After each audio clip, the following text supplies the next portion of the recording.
Hey, what's up guys? My name is Deb, and today I'm going to be teaching you how to get better scores in fireworks. I'll go over the basics first, that'll really help you with your quests, and then I'll go over some more advanced stuff as well to really help with high scores. So let's get started. Tip number 1. Don't use fireworks for gender reveal parties when California. Tip number 2. Find out how you like to play. There are a couple ways you can play the game. You can play it with your arrows, you can play it with numbers, or you can play it with a numpad. I personally think the number pad is the best way to play. All the numbers are very compact, easy to get to, and you also have the little notch in the middle of the 5 to let you know where you are. Using the normal numbers can be tricky because you really have to reach to get to certain numbers, and arrows make your life a lot harder because you have to press the key 2 to 3 times just to hit one firework.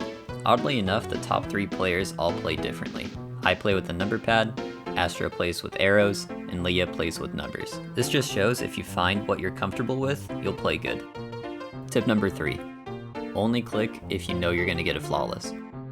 In this clip, I don't miss a single firework, but I click 2 awesomes. The reason this is bad is because it resets my flawless bonus every time I click an awesome, and because of that I end this round at 367. This round, on the other hand, I get flawless on everything, but I miss 2 fireworks. The flawless bonus doesn't reset if you miss a firework, it just resets if you click something other than a flawless. And because of that, even though I missed 2, this will be a better score. If you haven't done this already, this alone will help you raise your scores by a couple hundred points a game. This chart that Astro made shows the effects of getting an oops. Breaking your flawless multiplier by getting an oops will result into 64 points lost, and if you get an awesome instead of an oops, you would have lost 46 points. In other words, missing 2 fireworks completely and getting 1 awesome are almost exactly the same thing. Tip number 4. It is much easier to get a flawless on the new client, so take advantage of it. So this is gameplay of fireworks on the old client. You can see right here, when I click one firework and get a flawless, the other one disappears almost immediately, and this is with the video slowed down. But Amy wanted to make the game a little bit easier for people on the new client, so the window of opportunity is not much larger, but large enough for you to click 2 at the same time. So over on the new client, you can do things that look like this.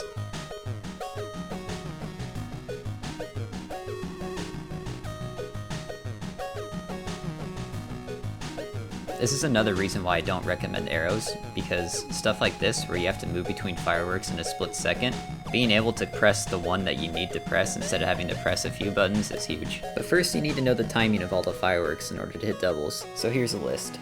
If you only ever played the first round of fireworks, you're very familiar with ones. They don't explode too fast, they don't stay in the air for a while, right there in the middle. The 2 stay up in the air for the longest. And the lonesome number 3 explodes very fast.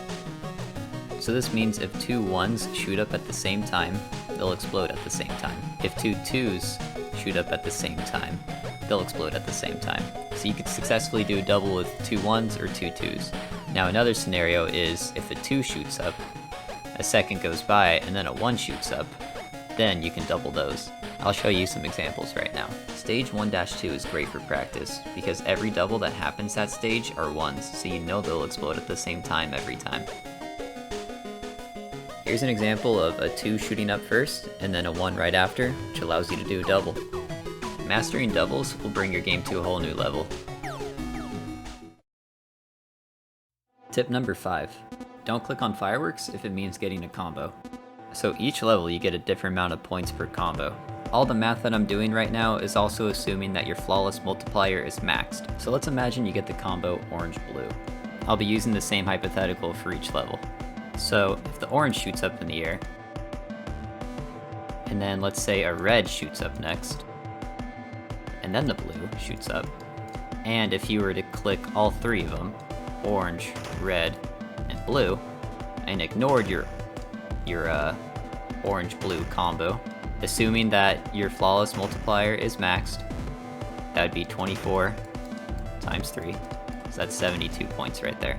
But then if we back it up, now if an orange goes into the air, and you hit that, and then the red goes up, but then you skip it, so we don't hit that one, and then blue goes up and you hit it, then you would be at a 24 plus 0, because you missed this, plus 24, because you got that one right after, And if this is stage 1, where you get 30 points, it'd be plus 30, which would equal 78.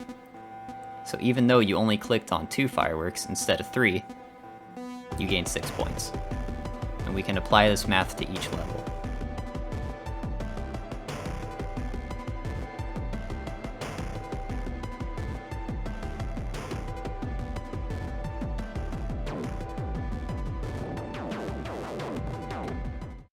Tip number 6.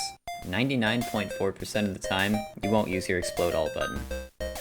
If you ever find yourself on Tomorrowland Stage 2 with this combo right here, you've been blessed, because this is the one time out of 150 possible stages that you'll need to use your Explode All. Using your Explode All in any other stage will break your combo.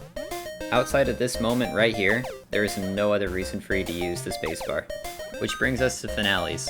If you're new and you're using Explode All for finales, this trick right here will help you gain a lot of points. So the last firework before the finale here is orange. So if I'm new, I'm gonna try to find any other orange firework that's in the air. If there aren't any oranges, switch to the one you see the most and just go for that one firework. If you're a player that's averaging 8,000 a game and you're really looking to push a couple extra hundred, this is where you make those points. Finales normally launch fireworks on the left and right side going this and this way. You'll see some in the middle, but mainly you'll see the pockets go from left and right. You want to keep your eye on the little horizon right here, because that's going to show you which doubles are available to you. I'll show you my finale in slow-mo and then normal speed.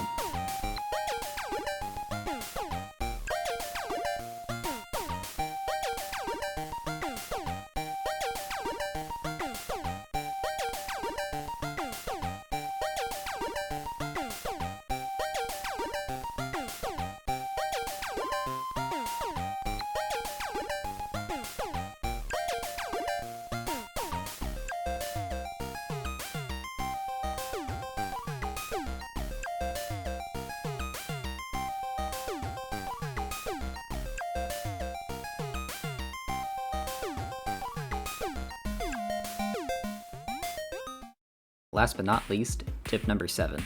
No 2 games are the same, so don't worry about it. Fireworks has 10 set seeds on 15 different levels, and it's randomized in a way that nobody knows, just straight RNG. So basically the chance of you having the same game twice is 1 in 576,650,390,625. So that one game you played when you were trying to finish a quest and you got the worst luck possible, worst seeds, worst everything, find comfort in knowing that it's statistically unlikely you'll have that same exact game again. The crazy thing about fireworks is what separates, say, a 10,500 score and a 12,000 score is all luck, so you always got to keep that in mind. If you had a really bad game, you can justifiably blame it on luck and no one will bat an eye. So just get out there and play. Also, come join the Fireworks Hideout Discord. We frequently have meetups, we post our high scores and support each other there. And it's also the easiest place to find all the tips and tricks around. If you guys want to learn more of the nuances of fireworks, go check out Alakazandra's and Leah's posts on the forums. It's also linked in the Discord. The Discord invite link will be in the description. The fireworks community is growing rapidly. Come join us. We're not a cult. Hope you learned a thing or two, and hope to see you out there.